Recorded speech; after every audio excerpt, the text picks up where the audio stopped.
You walk into a store. A salesman smiles and says, "Don't worry, it's only $89 a month." You nod. The payment sounds small, almost harmless. So you say yes. A few weeks later, your phone costs another $45 a month. Your streaming subscriptions, another $60. Your gym membership, another $50. Your furniture, in another $120. None of them feel expensive because nobody asks you to pay the full price. They only ask, "What can you afford every month?" And that's where the trap begins. Your income hasn't changed, but your monthly obligations keep growing. One payment becomes five. Five become 10.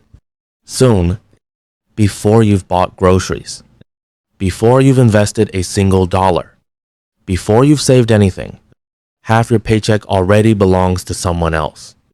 And the strange part is, you don't feel broke because of one big purchase. You feel broke because of dozens of tiny monthly payments that quietly own your future. The difference isn't income, it's thinking.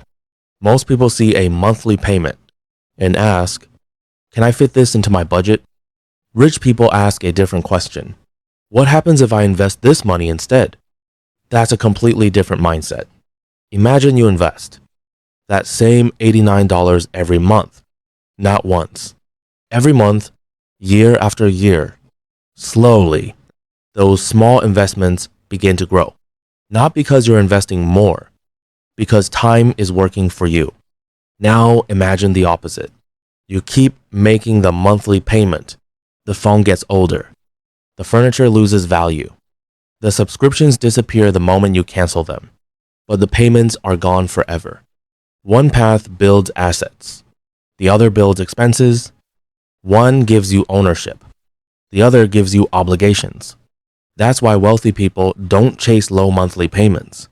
They chase high long-term value because they understand every dollar spent today is a dollar that can never compound tomorrow. There's one question that changes everything. Not, "Can I afford this?" but, "What will this cost me in 10 years? Because every monthly payment has an invisible second price. The price of lost opportunities. The money you never invested. The compound growth you never allowed to happen. Imagine two people. Both earn exactly the same salary. The first finances everything. The second buys less and invests the difference. 10 years later, they don't just have different bank accounts. They have different lives. One still works to pay for yesterday's decisions. The other owns assets that help pay for tomorrow. That's the power of delayed gratification. It doesn't feel exciting today, but it quietly changes your future. Because wealth isn't built by making the biggest paycheck, it's built by making the smartest decisions over and over again. The biggest difference between rich people and everyone else isn't intelligence. It isn't luck. It isn't even income. It's ownership. Rich people spend their lives buying things that pay them back. Everyone else spends their lives buying things they have to keep paying for. One creates freedom. The other creates dependence. That's why wealthy people don't celebrate a low monthly payment.